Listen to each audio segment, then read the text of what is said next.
to everybody. I extend a very warm welcome to one and all on behalf of the Moot Court Society of Law College Dehradun, faculty of Uttaranchal University. It is our utmost pleasure and honor to host the young and the experienced arbitration enthusiasts. It is the fourth day of the special edition of the International Webinar Series, and our guest for today is Ms. Kirti Prasad. I welcome you, ma'am, and I thank you for all your time to indulge your inquisitive minds today. I also welcome Professor Dr. Rajesh Bahuguna sir, the officiating Vice Chancellor of Uttaranchal University, Dean of Law College Dehradun, and the patron of the Moot Court Society, and Dr. Poonam Rawat ma'am, Principal and Head of Department of Law, Law College Dehradun, and the Chairperson of the Moot Court Society, the President, Vice President, and the office bearers of the Moot Court Society, and as well as the participant. The topic for today's webinar is International Commercial Arbitration and Litigation Funding, and will be dealt by our guest, Ms. Kirtan Prasad. Ma'am is a Singapore, English, and New York-based commercial dispute lawyer with a specialization in international arbitration, recognized as a future leader in arbitration by Who's Who Legal for 2018, 2019, and 2020. Before moving to London, she worked in Singapore for many years. She has an experience which includes a dispute across a number of industry sectors, including finance, automobile manufacturing, hotel management, and shipping. Her work has spanned in both civil and common law, such as Japan, India, England, Indonesia, the UAE, and the Netherlands, and under a range of arbitral rules, including the LCIA, ICC, SIAC, SCMA, DIAC, and SCSID rules. Before joining RPC, ma'am worked at the Singapore and London office of an international law firm. She is qualified to practice in Singapore, New York State, and as well as in England and Wales. We are much obliged for your presence here today, ma'am, and look forward to an enlightening session. The participants are requested to not sending their details in the chat box and change their username to their original names, and keep the chat box empty for questions which shall be addressed during the question and answer part of the session. There is no provision of the feedback form, and everybody will be receiving the certificates after the conclusion of the event. Without further ado, I request Kirtan ma'am to begin the session. Thank you very much, Shreyanshi. Thanks to the Moot Court Society for inviting me to speak. It's great to be doing this webinar. My only regret is that the COVID-19 restrictions have meant that I haven't been able to visit Dehradun in person and deliver this lecture with all of you around. I think the plan is for me to try and speak for about 40 minutes, hopefully without putting any of you to sleep. And then we have 15 to 20 minutes for Q&A. If my voice breaks, feel free to interrupt me. One of the big, I think, difficulties with asking practitioners to come and deliver lectures at law schools when there are very, very well-versed lecturers in your midst is that your lecturers dissect legal theory and law in a far better manner than practitioners can hope to. So what I am hoping to do with this talk is to provide you with an overview on the landscape of litigation funding. But rather than focus on pure law, I'm hoping that the value add will be me trying to walk you through the practicalities of how litigation funding actually pans out in practice in international arbitration. So without further ado, I'd like to get into the lecture or the webinar proper. Hopefully it's not going to be too much of a lecture and more of a interactive, light-hearted webinar session instead. Where does one begin? I think a good place is always the very beginning. Historically, there have always been reservations in respect of litigation funding, and this has come from the doctrines of maintenance and champity, which is very prevalent, particularly in common law jurisdictions. Civil law jurisdictions don't have as much of it. Maintenance, of course, is when an unconnected third party supports and maintains a dispute. Champity is, to put it very lightly, when that third party also takes a share in the profits of the dispute. And the public policy rationale is that you should avoid third parties from profiteering in litigation and thereby drive up the litigious nature of society and also drive up litigation in which the third party has no legitimate interest. And as time went by, litigation costs obviously went through the roof. It started becoming an access of justice issue. So there was increasing recognition that litigation funding might actually help facilitate access to justice for indigent claimants who might not otherwise have the means to pursue litigation. But now there has been a further shift or a development in the landscape. Even well-resourced companies who are perfectly, good financial means have now started using litigation funding as a way to take litigation cost and risk off their balance sheets. So there has certainly been a massive evolution from the times when the thoughts of maintenance and champity effectively meant that litigation funding was not allowed in any way, shape, or form whatsoever. Having said that, and particularly in the context of international arbitration, it is important to bear in mind that different jurisdictions are at different stages of development insofar as litigation funding is concerned. Historically, the United States has allowed it, and the UK and Australia have also been far more comfortable with the context of concept of litigation funding rather than some other jurisdictions, but again, different degrees even amongst themselves. Singapore and Hong Kong, which are big arbitration hubs, have very recently liberalized litigation funding, but with very limited scope. So there only seems to be a recognition that it's fine for commercial parties who are well advised in the international arbitration context to engage in litigation funding, certainly in Singapore. But they're still a little cautious about opening the entirety of the litigation plethora, as it were, to litigation funding. In Hong Kong, the situation is that all arbitration, whether domestic, their legislation doesn't draw a distinction between international or domestic arbitration, seems to accept litigation funding. Now, so much for how the landscape has shifted, but I suppose a good question to ask is, what exactly is litigation funding and what are the types of litigation funding? There are broadly three categories of litigation funding. The first is lawyer-based funding or lawyer fee-based funding. The second category is insurance. And the third category is what we would call third-party funding. Now, insofar as lawyers providing funding by way of their fee arrangements is concerned, this is not particularly relevant in India because it's not allowed. But seen as this is a webinar about international arbitration in general, and seen as, other jurisdictions do allow it in some way, shape, or form, I think it's important to provide an overview of that as well. There are broadly recognized two aspects of lawyer fee-based funding, or two types of it. The first is contingency fee arrangement, or CFAs, and the second is damages-based agreements. Now, contingency fee agreement, as the name suggests, is that the fee that a lawyer charges depends on the outcome. The pure and simple form of this is no win, no fee, which means if I don't win the case for you, you don't have to pay me any fees. There are also variations to this. So they come in the form of uplifts, discounts, or capping.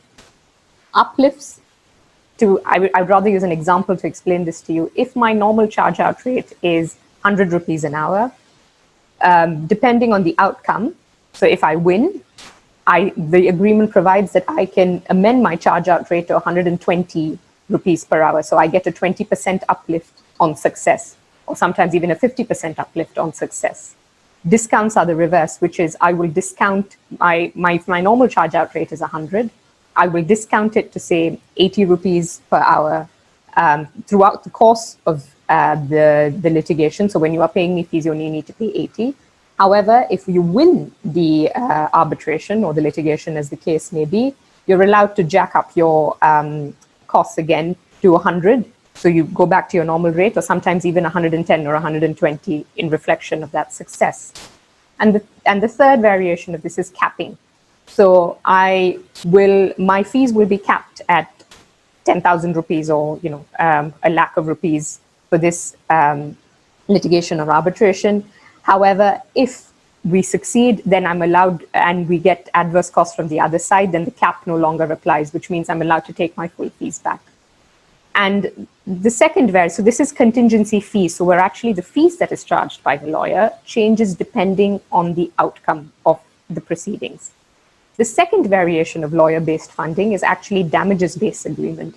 In this case, the lawyer actually gets a proportion of the recoveries that come out of the litigation. Broadly speaking, contingency fee agreements are seen as being less averse to public policy than damages-based agreement, given the historic reservations that people have had about litigation funding. And to that end, I think no win, no fee in particular has received far more acceptance in some jurisdictions, particularly because no win, no fee, as you will appreciate, is a way to give a party who otherwise has no means to pay legal costs access to justice. Now, that's insofar as lawyer fee-based funding is concerned, but the legality of it, of course, very much depends on the jurisdiction in which the lawyers practice. The US, for instance, is far more liberal about this model than countries like India or even Singapore, where lawyer fee-based funding isn't allowed. The second category or type of litigation funding is insurance. And there are two types of insurance: before the event insurance and after the event insurance. Before the event insurance is, as the name suggests, before any litigation has arisen. At the very outset, you start paying a premium to an insurance company in order to cover the costs of your litigation. This is actually much more prevalent than any of us even realize, because even things like motor car insurance. So when you, as part of your motor car insurance, are paying a premium, quite often the insurance company says if you get into trouble, they will pay the costs of your litigation subject to certain carve-outs. So that is before the event insurance in a very plain and simple form that most of us don't even realize we have, but end up having actually.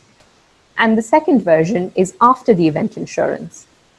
This is insurance that parties take out typically after proceedings have commenced. Either they have commenced proceedings, the counterparty has commenced proceedings, to cover adverse costs. And this is, of course, prevalent in jurisdictions in which there is cost shifting, which means where costs, if you lose the litigation, you can be ordered to pay the costs of the counterparty. Traditionally, insurance has not received as much skepticism as the third form of litigation funding, which I will discuss, which is third-party funding. Now, what is third-party funding? Rather than me try and explain it, I would defer to the definition of litigation funding from the Association of Litigation Funders in the UK. Litigation funding, or third-party litigation funding, is where a third party provides the financial resources to enable costly litigation or arbitration cases to proceed.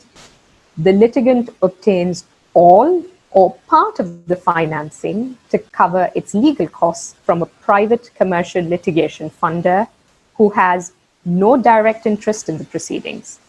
In return, if the case is won, the funder receives an agreed share of the proceeds of the claim. If the case is unsuccessful, the funder loses its money and nothing is owed by the litigant.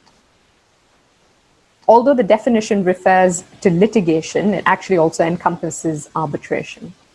Another definition of third-party funding comes from the ICCA and Queen Mary Task Force on Third-Party Funding in International Arbitration, which published a fairly comprehensive report on the issue in April 2018. And their definition is, in its simplest form, third-party funding involves an entity with no prior interest in the legal dispute, providing financing to one or more of the parties, usually the claimant. Typically, this financing is offered on a non-recourse basis, meaning that the funder has no recourse against the funded party if the case is unsuccessful. Under this model, the funder's recourse for repayment of the capital advanced and return of the capital invested is limited only to the claim proceeds recovered, if any. So, using these two definitions as an example, I think although different organizations and different contexts have given rise to different definitions, there are a few consistent themes in how one would define litigation funding or third-party funding, which is funding by a third party with no direct or no prior interest in the litigation. That third party provides financing to one of the parties for the costs of the litigation. And this is typically the claimant, because often, if you want recovery, then it is the claimant that has the claim. And unless a respondent has a feasible counterclaim which exceeds the value of the claimant's claim, it often doesn't make economic sense to provide respondents funding, but there are variations to this which I will discuss. So usually funding provided to the claimant. And a very important aspect of this is the no recourse aspect of the funding, which means if a party is successful, the funder gets to claim its expenses and whatever else that it has arranged to take from the party out of the proceeds of the litigation. But if that party is unsuccessful, then the funder gets nothing. So this is a very, this is not a necessary aspect of third-party funding, but given the increased competition in the market, is I think a fairly universal feature of litigation funding agreements. Now, having discussed what third-party funding is, and in particular, hopefully with the non-recourse definition having demonstrated how high-risk third-party funding is, all of you are probably wondering, who on earth are these third-party funders? Like, who are these people who engage in third-party funding? There are a range of different entities which offer litigation funding. In recent years, the market has become very competitive. What was once the domain of very few companies, about 20 or so of them, has now become much more prevalent. The top providers, at least in a market like the UK, where litigation funding has been around for quite some time, are the companies who form part of the Association of Litigation Funders. These range from small private limited companies to hedge funds. In fact, there are some litigation funders who are also listed on stock markets. So what was once a very small club has now expanded. In fact, there have also been news articles about crowd-funded litigation funds which are beginning to emerge. So you don't have institutional investors putting their money into the fund, but it is crowdsourced. Now, having addressed what the entity of the funding or the third-party funding entity is, where do these third-party funding companies get their resources from? As I mentioned, some of them are listed. Some of them, or at least one, is crowd-funded. But investors in litigation funding companies are typically hedge funds, asset managers, banks, family offices, and other institutional investors, or sometimes individuals, usually high net worth individuals, attracted by the potential of the highly profitable nature of this business. And I think it's getting increasing popularity in a day and age where interest rates and returns are dropping, particularly in Europe and in the Western world. As you've probably read in the news, as a result of COVID-19, there have in fact been some features of negative interest rates which are coming up. So in those circumstances, where keeping your money in the bank and safe investments, as it were, aren't really necessarily generating the sort of returns that they did in the past, litigation funding, which is high risk but also high return, is offering an attractive alternative asset class for these investors. Now, within, again, as the gamut of funders, there were traditionally, the view used to be that if you didn't have a high value claim or a claim exceeding a certain amount of money, you wouldn't get third-party funding. But now there are funders, and as a feature of the competitive market, who seek to differentiate themselves by saying that they would also be prepared to fund relatively low-value claims. Now, these are the institutional third-party funders. I should point out that in the arbitration context, third-party funding is also seen when sometimes parent companies, for instance, so related entities, offer funding to the entity which is party to the arbitration agreement. So the actual arbitration agreement or the project agreement may have been entered into by an SPV or a much smaller subsidiary of a large conglomerate. And in those circumstances, the parent company sometimes provides funding to this subsidiary. It is technically, the parent company is technically a third party to the arbitration in those circumstances. There are reasons why they do this. Sometimes it is genuinely that the subsidiary is an SPV, has no assets. Other times it is that the manner in which the conglomerate structures its legal costs or its legal budget. Sometimes it sits with the parent company. So the legal or the litigation budget sits with the parent company, and therefore the funds come from that. So whilst, third-party funding and the definition of it, which we will discuss in the context of this webinar, is mostly commercial third-party funders, there are other categories of third-party funders as well, like parent companies, for instance, which source an SPV, which fund an SPV rather. And there are others also. For instance, there have been instances in which NGOs have sometimes been known to fund litigation. And this is actually quite interesting because NGOs sometimes fund respondents, unlike commercial third-party funders or parent companies who typically only fund the claimants. The NGOs fund the respondents. An example of that was apparently the ICSID bilateral investment arbitration treaty case of Philip Morris versus Uruguay. Philip Morris, as some of you may know, is a very large tobacco company. One of its more famous brands is Marlboro. It brought an investment treaty claim against the state of Uruguay for several measures that Uruguay had implemented in the context of tobacco control. And an NGO which was known as Tobacco Free Kids Foundation actually helped Uruguay with its litigation costs in that particular arbitration.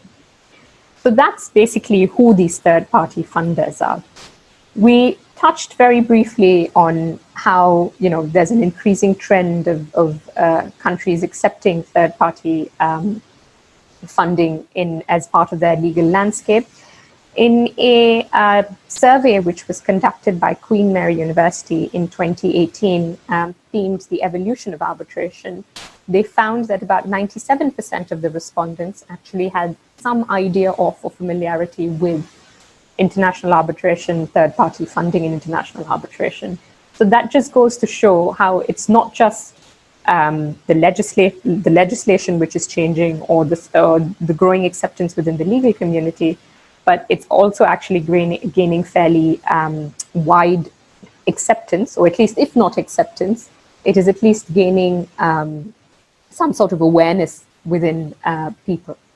And another interesting finding in that 2018 survey was also apparently that people who had actually used third-party funding in their international arbitrations, whether they were clients or end users or whether they were lawyers, actually had a slightly more favorable opinion about it than people who hadn't used it before. So apparently using it actually endears you more to third-party funding. Now, what does this mean in the Indian context? I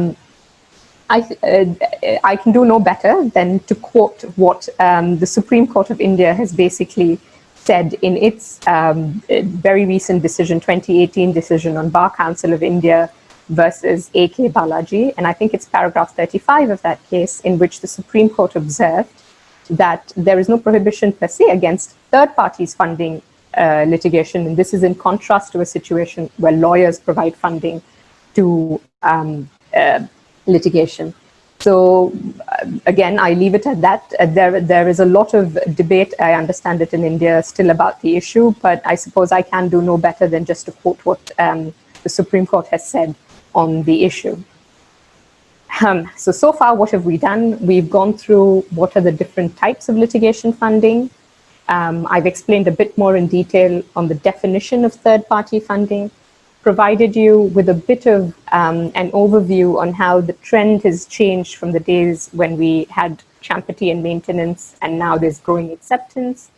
And we've also given you a bit of an overview on who these parties are who actually provide third-party funding. Now, all fine to say third-party funding of legal costs. The next question is, what exactly are the costs that these third-party funders cover? Or what categories of fees and costs can be funded? These are primarily legal costs, so lawyer fees, and the cost of engaging experts.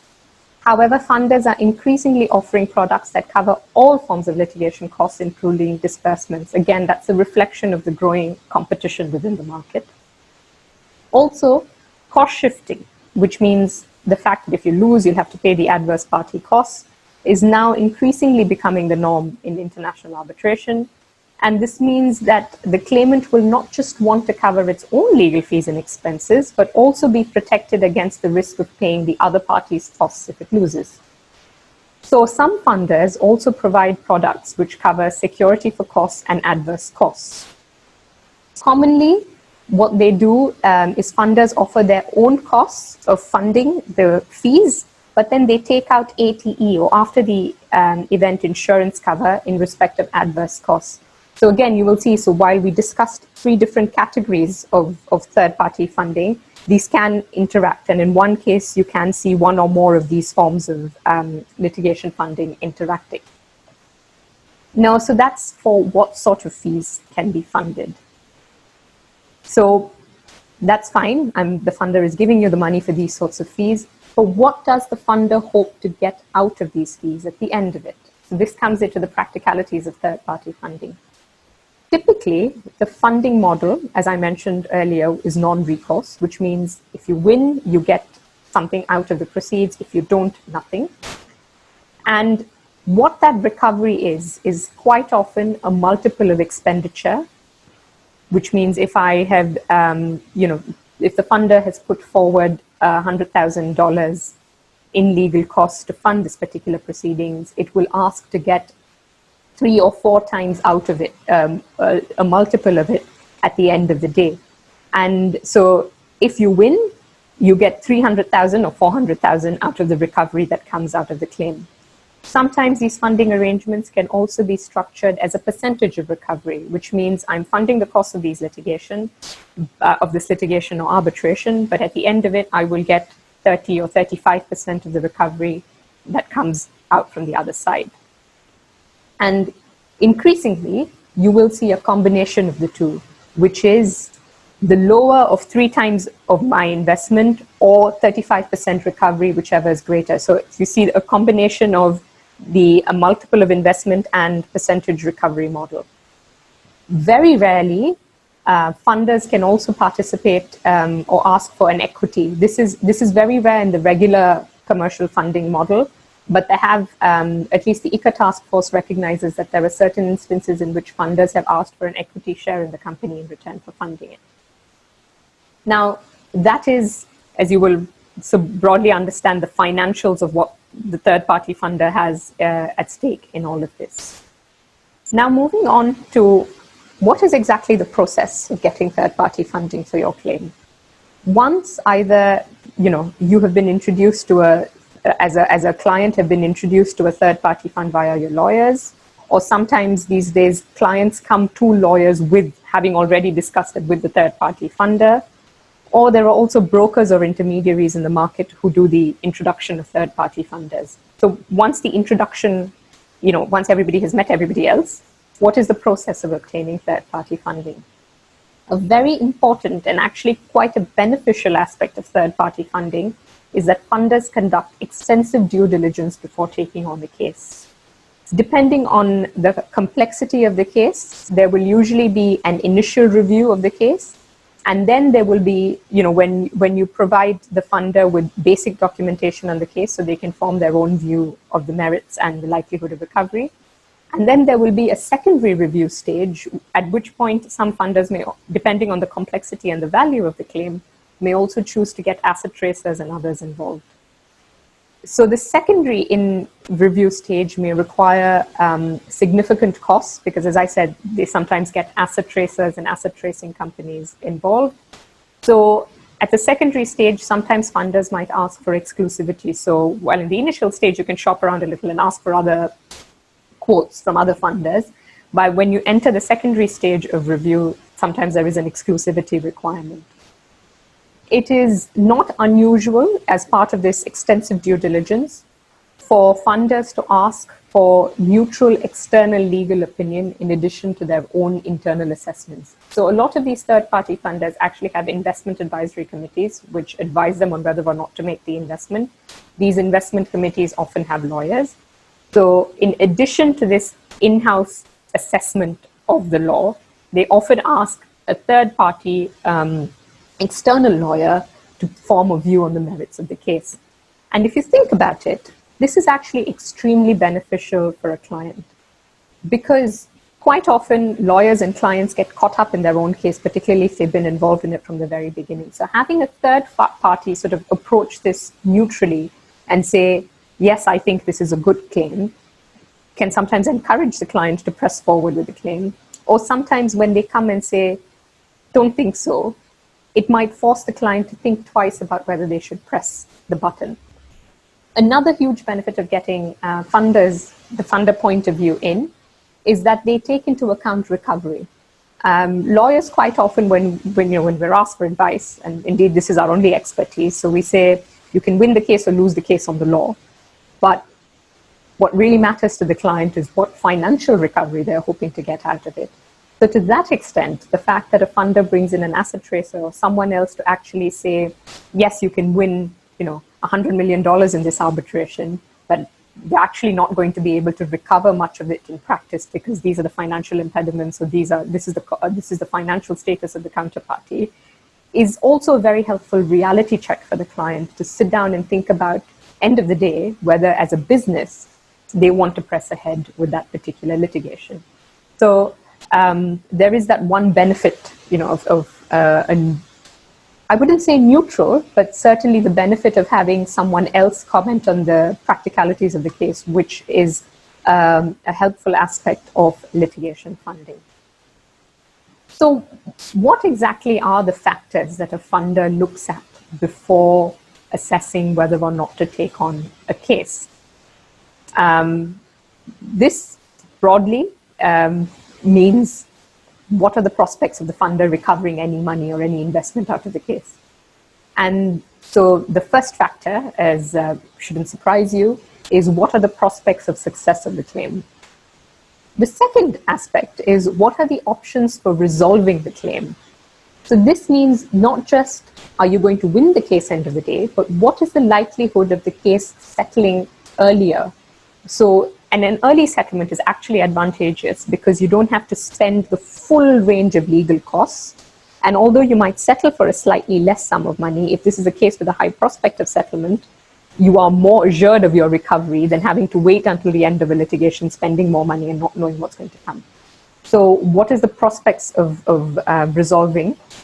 What is the timeline expected for resolution? So is this going to be a case that finishes in 2 years? Or is this going to be a case that finishes in 2 years, but then actually enforcing the award or enforcing the judgment end of the day is going to take another 3 or 4 years of court battles in whichever jurisdiction of enforcement we want to go to. So that also informs their investment decision. The evidence available to prove the claim, preferably documentary evidence, and the quality of the claimant's documents and record keeping. That's also something that they take into account. The experience and the reputation of the lawyers for both sides, which is, do we have a good set of lawyers? And equally, has the other side engaged a good set of lawyers as well? If so, what level of fight can you really expect in this dispute? The monetary value of the claim, again, goes without saying, versus the cost of the claim. Often funders are looking for a 6-to-1 recovery or even higher. The reason for this is, although funding agreements typically say 3x or 4x of investment, that 6-to-1 gives them a bit of buffer in case any other unknown costs come into the picture. So sometimes funders look for 6-to-1 recovery or even higher, even if what they get end of the day is only 3 or 4x. Are there any issues with valuing the claim? So you also speak to quantum experts fairly early to see what sort of assumptions that they need to put in terms of valuing the claim. Are they reasonable assumptions? Is the claim in a market that is inherently volatile, which is very difficult to assess? Or is the claim in an area which is fairly easy to assess and easy to project profits, and therefore the valuation that is put forward by the quantum expert can be taken with much more confidence? Are there any possible counterclaims by the respondent? Because obviously a counterclaim will chip away from whatever recovery that you want to make, and what are the prospects of that counterclaim succeeding? Are there any other forms of relief sought? Typically, funders are only interested in claims with monetary relief. So if you just have a claim for pure injunctive relief, chances are, it would be difficult for them to value, and therefore they may not invest. Are there any other parties with an interest in recovery? For instance, if this company goes bust after this litigation, are there any secured creditors who will likely take a share of the proceeds before anybody else gets money out of it? Does the defendant have assets to satisfy the potential judgment? As I mentioned earlier, this is one of the reasons why they get asset tracers involved. And whether the fact of third-party funding will impact enforcement in the relevant jurisdiction, or whether there are other bars to enforcement. So if the fact of third-party funding can be used against you in whichever jurisdiction you are going to ultimately enforce the award. That is also a factor that they take into account in deciding whether or not to grant funding. So you can actually see where litigation funding or the initial assessment conducted by a litigation funder is very important. Lawyers, again, tend to look at it in a very binary, will you win or lose this case? Maybe look at the value of the case and will, as assessed by a quantum expert, and will tell you whether it's worth the money putting in the cost of litigation. But a third-party funder really looks at it much more financially.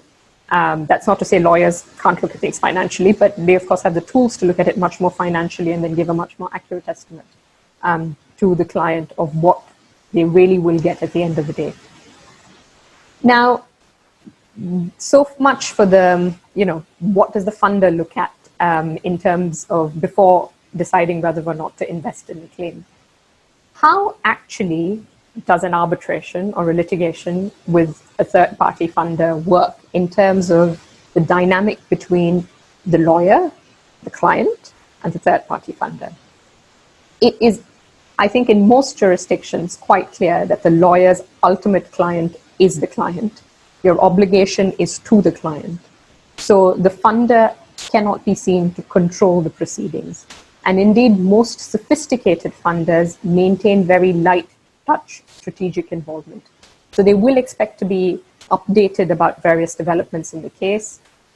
In certain situations, for instance, if there is a decision as to whether or not you should make an interlocutory application, the funder might provide a view, but at all times, the lawyer's obligation is to the ultimate client, and prudent funders, and indeed good lawyers, should ensure that the funders are not seen to be controlling the proceedings and at best providing a sanity check. One area in which funders do ask for a say or sometimes contractually reserve the right to a veto is settlement, which is typically in a normal not funded situation. If somebody comes up and asks you or makes an offer for settlement to your client, you advise your client as to whether or not they should take it, and the client determines it. But in a third-party funding situation, the client may be obliged to discuss with the third party. So what then happens when there is a disagreement between the ultimate client or the party being funded and the third-party funder? Quite often, and this can arise in two situations. The first is the settlement situation, as I mentioned, which is, the ultimate client may or may not think it wants to settle, but the funder may have a contrary view. Another one is termination rights. So contractually, as you would imagine, the funder provides for certain situations in which they may terminate the funding agreement. So what then happens if there's a disagreement between the entity being funded and the client? Quite often, there are what are called QC settlement clauses or SC settlement clauses, QC meaning Queen's Counsel or SC meaning Senior Counsel, depending on the jurisdiction in which you come from. If there is a disagreement between the funder, the entity and funder and the entity being funded, quite often you would go to a third neutral QC or SC to seek an opinion on the issue. And that becomes the way to break the gridlock between the two entities without getting the lawyers who are actually acting for the litigation involved. So, you get a completely independent person to decide which way to go. And this is contractually, this dispute resolution mechanism is contractually provided for in the funding agreement. Another issue when you have third-party funders involved is privilege and confidentiality. Broadly, any information that is shared between a lawyer and client, either for the purposes of legal advice or in the course of litigation, is privileged. Is there a risk that by sharing that information with the funder, which you inevitably need to do, both for the pre-funding agreement due diligence as well as during the course of the litigation, that there's an accidental risk of waiver of privilege or confidentiality? The best practice in these situations is to actually have an explicit non-disclosure agreement before sharing any information whatsoever with the funder, and in that non-disclosure agreement, making it very clear that it is subject to confidentiality. But quite apart from preserving confidentiality over these documents, as far as the law of privilege is concerned, I think there is a growing acknowledgement that documents shared with the funder may be subject to common interest privilege, if not actually litigation privilege, particularly if it comes up after a litigation or arbitration has arisen. But this, again, very much depends on what the rules are in relation to the law of the seat of the arbitration, and what the rules are also in relation to the jurisdiction in which the information is being shared, or the governing law pursuant to which the information is being shared. So it is very important to contractually provide for a non-disclosure agreement. And quite apart from contractually providing for it, even when you are actually conducting the litigation or arbitration, it is important to ensure that there are specified channels of communication. Preferably, what you should say is actually mention that only these entities within the litigation funder will be provided information, and thereafter also ensure that the information provided to the litigation funder is maintained confidentially and maintained with certain records. And indeed, most savvy commercial funders will do this of their own accord, because the last thing they want is to be funding a litigation and then have potentially sensitive documents revealed in public on account of accidental waiver of privilege. So hopefully this provides you with a sense of how the day-to-day working with a funder on a case is intended to be. So far, we've talked about checks on the on the client and checks on the value of the claim. What about checks on the funder? How can a client perform any sort of due diligence on the funder? Sometimes clients upfront ask for financial information on the funder in order to assess the financial standing of the funder, because if you are going into a claim on the basis that this party is going to be your costs, you need to be reasonably confident that they are good for the money. Some funders are, of course, particularly the large funders, are, of course, listed. So there is also that public availability of information. Funders also, in the UK at least, have a voluntary code of conduct. So as I mentioned before, there's an association of litigation funders which has come up with a voluntary code of conduct that it regularly updates, and entities which are party to that association are intended to comply with the code of conduct. It is voluntary, but again, provides some measure of comfort and satisfaction that there are at least some standards that these funded entities are intended to hold themselves to. Another way in which you might exercise some sort of control over the funder is the way in which Singapore has done it, which is Singapore, when it liberalized or allowed third-party funding, in the definition of third-party commercial funders, actually has a certain minimum capitalization requirement. So it says funders with a minimum equity or capital of 5 million Singapore dollars are only allowed to provide litigation funding in Singapore. So again, ensuring that there's a minimum amount of financial standing for the people who are providing litigation funding services in Singapore. So that is the practicalities. But there is one very important issue that arises quite often with third-party funders, which is conflicts of interest. How does one control conflicts of interest? And this is not conflicts of interest as between, you as the lawyer representing a funded party, what is your conflict of interest? But this is conflicts of interest that quite often arise on the part of an arbitrator. The general consensus now, in the past it used to be that, people say, why should the participation of a third-party funder give rise to a conflict of interest? I mean, it's no different from a bank providing a loan. If a bank provides a loan to a funded party, and if the arbitrator somehow has had a relationship with that bank, that can't give rise to a conflict of interest. So certainly third-party funding shouldn't provide any conflict of interest grounds. But I think now there's a growing consensus that third-party funding can give rise to conflicts of interest, particularly because arbitrators sometimes are also practitioners, and if a practitioner has worked with a third-party funder on this side of the barrier, or if an arbitrator has even invested in a third-party funder, that obviously gives rise to a risk of conflict of interest. Now, insofar as conflicts of interest in arbitration are concerned, there are two questions. The first is a lawyer or is party to an arbitration agreement obliged to disclose the existence of a third-party funder? So in order to know whether or not there's a conflict of interest, first you need to know the fact that there is a third-party funder sitting somewhere in the background. And the second aspect of it is the arbitrator's obligation in deciding, or making a declaration of conflict. Now, insofar as the first question is concerned, there is no universal consensus across various jurisdictions, but some professional responsibility rules oblige counsel or lawyers acting for counsel to declare at the outset whether or not a case is being funded, and if so, what the identity of the funder is. You don't have to disclose the details of the funding relationship, but you at least need to say this claim is being funded by a third party, and this is what, and this is the name of the entity. And this is reflected. Singapore, again, is another example which has, when implementing or liberalizing the economy insofar as third-party funding was concerned, actually did say that place an obligation on Singapore qualified lawyers and Singapore lawyers who are subject to the Singapore legal professional rules to make this disclosure at the very outset.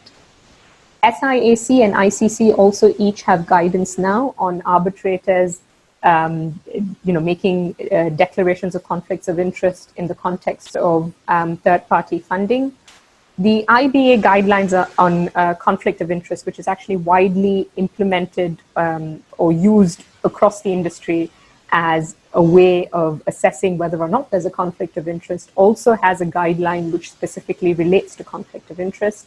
This is General Standard 6B, and it reads, if one or more of the parties is a legal entity, any legal or physical person having a controlling interest on that legal entity, or a direct economic interest in, or a duty to indemnify a party for, the award to be rendered in the arbitration may be considered to bear the identity of such party. So the important bit of this, which relates to third-party funding, is an entity which has a direct economic interest in or a duty to indemnify the party for. So that covers third-party funding. And although this definition was one of the first definitions that came out in relation to conflicts of interest with third-party funding, it is not, has been noted without its problems because of the use of the words a direct economic interest. So quite often there are situations in which you might funders might set up an SPV to provide funding for each particular project. So in that situation, the entity providing the funding is technically not one in which the arbitrator may have a direct conflict with, because it's a special entity that has been set up just for the purposes of this project. This is actually quite a growing area, and I think one in which there is an emerging general consensus that there needs to be clarity of rules, but different jurisdictions and different arbitral rules are, of course, in different, and institutions are tackling with it in slightly different manner. But I think what is clear is that there perhaps does need to be a bit more transparency in the process, and that will actually be healthier in the long run. But there is the need for transparency on the one side, but the competing consideration or the flip consideration is that some people point out that quite often, just by saying that there's a third-party funder involved in a litigation, the counterparty starts bringing, applications like security for costs and starts behaving in sometimes a belligerent manner, deliberately to make the funding economics uneconomical. So starts making the litigation very expensive, so the funder pulls away, and then that becomes a way for the case to drop. So there are, as you will see, balancing competing considerations. On the one hand, there is a need for greater transparency, but on the other hand, perhaps there also needs to be a way of trying to mitigate the ability of a counterparty simply by the sheer fact of the existence of third-party funding, trying to make the claim much more difficult to pursue. So that is one area to watch insofar as litigation funding is concerned. The second area to watch is security for costs. This, of course, as you know, the tribunal has the power to award security for costs. But the trick, and in jurisdictions like the UK, they do award security for costs against third-party funders in litigation as well. There have been instances where cost orders have been made at least not security for costs, but cost orders have been made against third-party funders. And the difficulty in arbitration, however, is that the funder is not technically party to the arbitration agreement. And therefore, the tribunal doesn't have any direct jurisdiction over the entity providing the funding. So how then does a tribunal make a security for costs order in a case where there's a third-party funder? Sometimes this takes the form of asking the funder to, or asking the party, which is before the tribunal, to get an indemnity from the funder. Sometimes it is in the form of ATE insurance, or other times in the form of bank guarantees. Bank guarantees are actually quite common in cases where an SPV is being funded by the parent company. So it's quite often for the parent company to provide, common for the parent company to end up providing a bank guarantee as security. So that is broadly, one other issue, which is security for costs, and how one might deal with that in the context of a third-party funder in arbitration, particularly when the third-party funder is not subject to the jurisdiction of the tribunal. And finally, I suppose we have to take a look at what the future holds. In terms of the future, I think, as I mentioned before, this is a developing area of law, so there is a growing call for reform. It is not an equal world. Different places are in different stages of it, but there certainly has been discussion, for instance, in Australia very recently on reforms in relation to third-party funding. Australia has taken the view that I think third-party funders need to register themselves as service providers. In jurisdictions like the UK, it's not regulated, but it is self-regulated. There is the Association of Litigation Funders, as I mentioned. In jurisdiction like Singapore, the definition of third-party funders has a minimum capitalization requirement, etc. So that's that. And I think I would be remiss, apologies, if I spent an entire webinar in this current climate without talking about COVID-19. What impact would COVID-19 have on litigation funding? I think the general expectation is that there will be a growth in the amount of litigation as a result of COVID-19, but there's also a recognition that parties will be potentially strapped for cash because a lot of companies are facing cash flow issues these days. So query whether this will in fact result in a rise of claims which are being funded. At least one third-party funder, which released its audited accounts very recently, Burford Capital, I think the management, I was reading a Financial Times article, was quoted in that article as taking a view that COVID-19 presents an opportunity for growth in litigation funding. So I suppose that is very much a watch this space and see how that develops in the future. I think I have spoken for perhaps far too long and taken way more time than I intended to. Should we get into questions then, if assuming there are a few and I haven't put all of you to sleep? Thank you for such an insightful session, ma'am. We'll move on with our question and answer session. I have certain questions put forth by the participants. So, ma'am, with your permission, I'd like to communicate the same.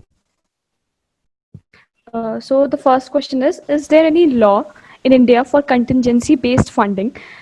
It is illegal in India, or it is not famous enough in India? Well, as I said, I can do no better than to quote the Supreme Court, which seems to think that insofar as lawyers' funding is concerned, there are objections in India. And in India is no different from other jurisdictions like, say, Singapore in that respect, where lawyers are not allowed to fund.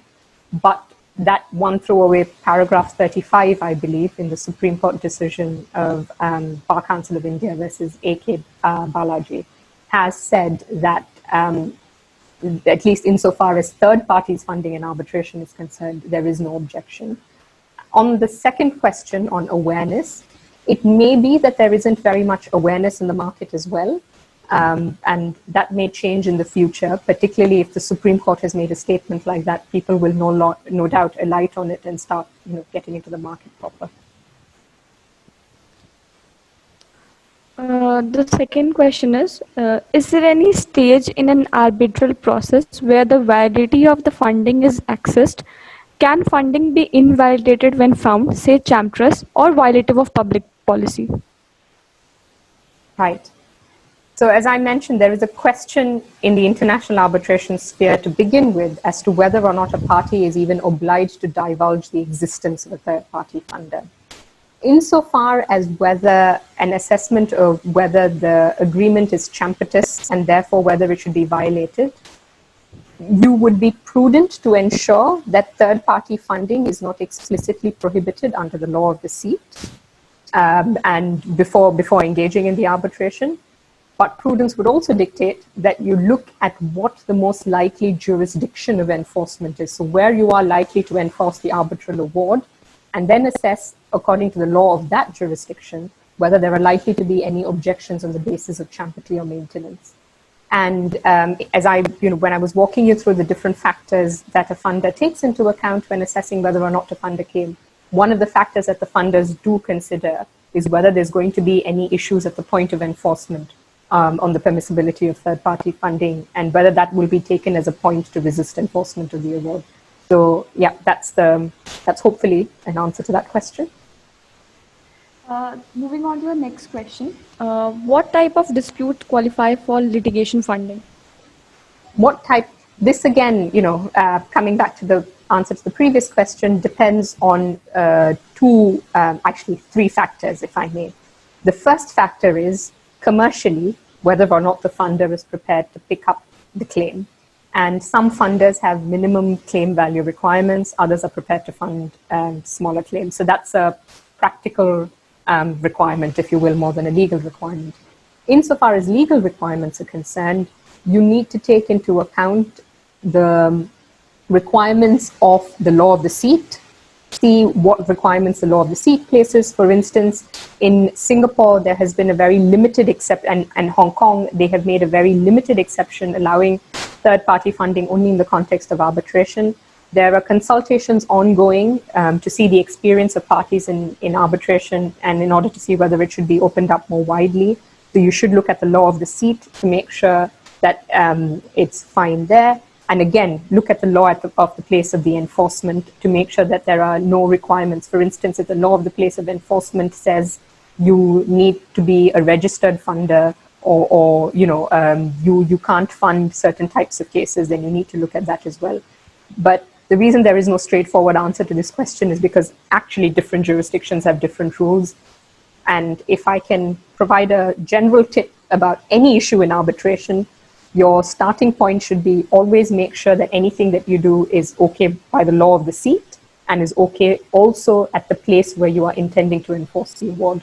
And that's a good thing to bear in mind. There's good practice throughout the course of arbitration on any issue. Thank you, ma'am. There's another question. Does third-party funding give rise to an increase in unmeritorious claim? Very good question. And in fact, historically, that has always been the reason why people have resisted the opening up of the market to third-party funding.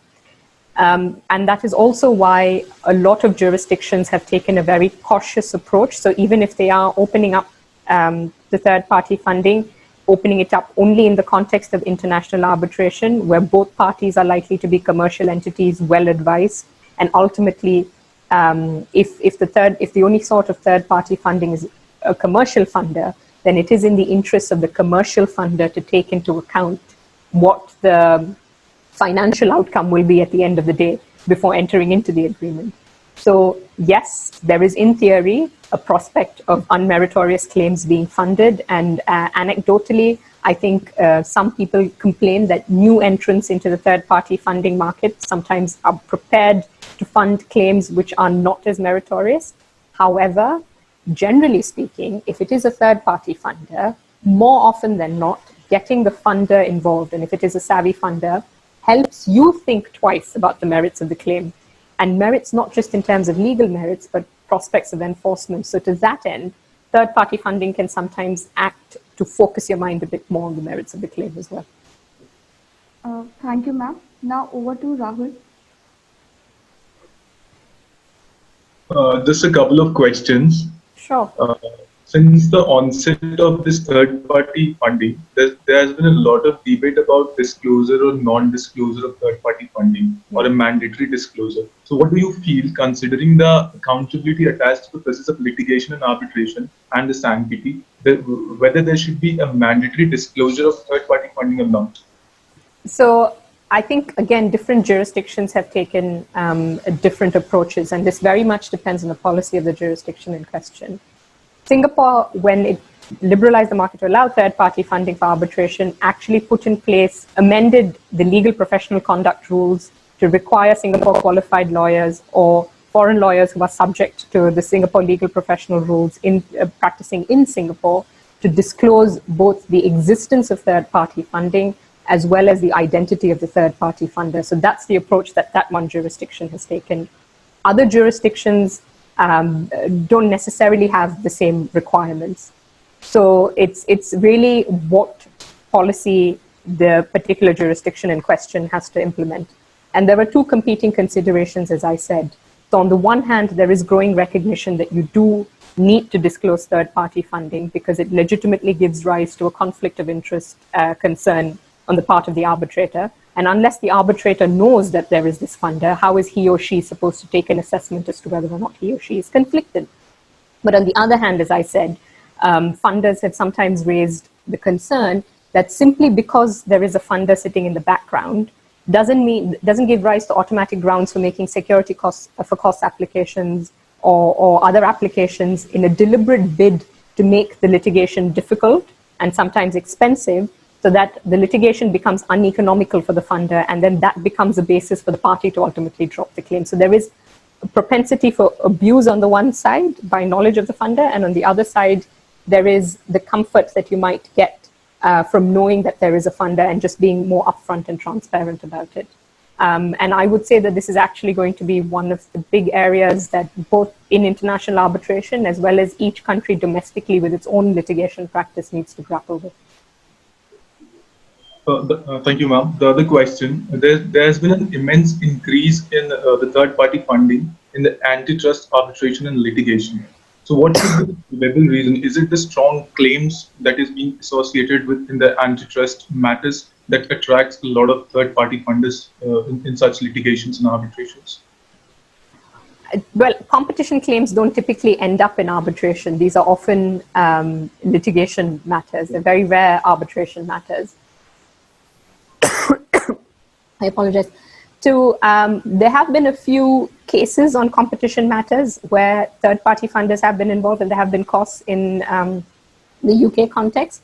But I must confess, given that there is generally not as much transparency, I don't know if competition is any different from, say, shareholder disputes. So in Australia, they have had a huge concern. The recent reforms have come in light of the fact that there's been a lot of litigation funding for shareholder disputes.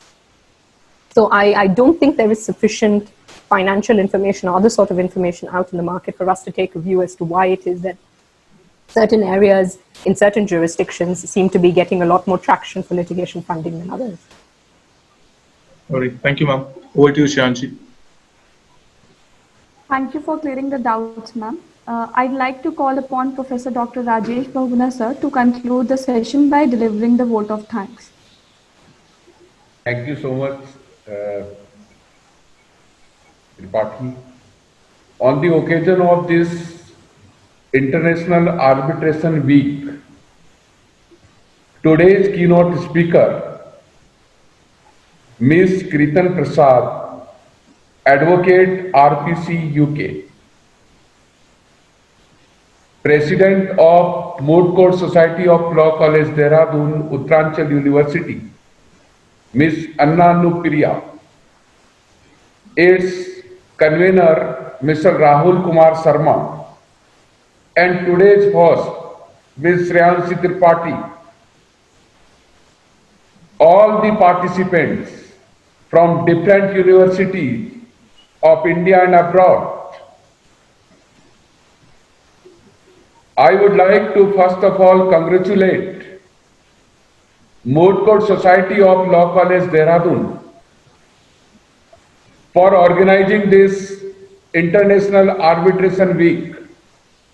In fact, I wanted to congratulate them their entire body, including few other societies of Law College Dehradun, that in this month there have been regular webinars, particularly on international arbitration, also on domestic arbitration. And I understand there is not even a single topic left over. And it is to mention that they have designed all the topics in such a way that none of the topic is repeated. If we talk about this week, when they have taken international arbitration, we have witnessed on this platform eminent speaker to name Mr. Sarosh Jariwala, founding and senior partner, Javelin Company Solicitor UK, along with Mr. Abhishek Anand, co-founder and partner, Sarvada Legal India. And they shared their views on seat versus venue in international commercial arbitration, UK and Indian perspective. Second lecture was delivered by Ms. Velislava Hristova, international arbitrator and lawyer from Bulgaria. She spoke on intersection between insolvency and arbitration. And the third lecture was delivered on international commercial arbitration, arbitrating in the paradigm, pandemic and beyond that.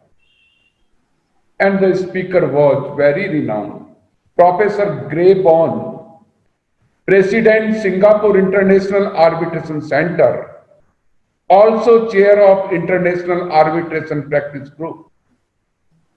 Along with him, Mr. Kulan Wajwani, head of Chamber BlackRock Chambers, India.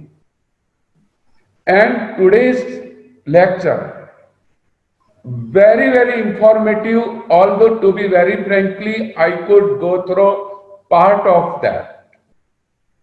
But whatever I have listened, that was really excellent and very informative. Even the reply to the question was also to the point. And Ms. Kirtan Prasad, advocate RPC UK. Although at the last, but I am taking this privilege to welcome you, congratulate you, young lady. This was a very fantastic moment. I have gone through part of it. I will see it on YouTube when it is placed by Moot Court Society. So that litigation, she spoke on litigation funding. And with this, I think all the aspects have been covered up by the Moot Court Society with the different speakers. Now I'm bound to share that we have covered international portion entire. But now the time is when even our Prime Minister see that India should be hub for arbitration. And there is a boom of international arbitration. But arbitration is not new to this country. As you know, when the Britishers came first time and they wanted to replace our age-old ADR system, panchayat system, they could not waive it. And when this Bengal regulation of 1772 was passed, arbitration was one of the portion in that, followed by in 1780 in the same regulation, 1781, 1787, and 1793. And ladies and gentlemen, when the CPC of 1859, firstly, there was sections 312 to 327 about the arbitration, followed by Schedule 2 in CPC of 1908. And there was a time when we had two provisions. One is Schedule 2 and other provision also. Then came the Arbitration Act 1940. And my dear student, remember in 1993, on 4th of December, one meeting took place on the recommendation of Justice Malimat Committee. And they gave so many recommendations, and one of the outcome was Arbitration and Conciliation Act 1996. Followed by amendment 2005, 2019, 2015. So now the journey which started with passing of Bengal regulation in 1772, that has reached to this level. Now we are talking about India to become hub for arbitration. But I believe this is possible only when the young students, young lawyers, and the lawyers like Ms. Kirtan, Prasad and all, they will guide our fellow together. In this way, we will organize series of webinar, workshop, online as well as when in physical form also, then only it will be possible. So I thank Ms. Kirtan Prasad for being with us and guiding my student and viewer from different universities. And since this is the last day, so I must quote, or rather I would like to quote Mahatma Gandhiji on arbitration. Rashtrapita Mahatma Gandhiji said about the arbitration, he said, differences we shall always have. Differences we shall always have, but we must settle them all, whether religious or otherwise, by arbitration. So, उनको भी प्रणाम करते हुए, once again I congratulate the entire team. My all the blessings are with you. Thank you so much. Would you like to say something, ma'am, before we end up the session? Thank you. The only thing I am going to say is that this is an excellently organized webinar. The professionalism with which you all have done everything, starting from putting together the promotional materials, to reaching out to speakers, to suggesting topics for speakers to cover, has been top-notch, and I am genuinely impressed. And thank you for showing that a pandemic does not mean the world needs to come to an end, and that learning and sharing needs to come to an end. I'm also very impressed at the turnout for all of these seminars, so great job. And I hope you won't stop and keep doing more of these in the future. Congratulations, actually, very, very impressive job.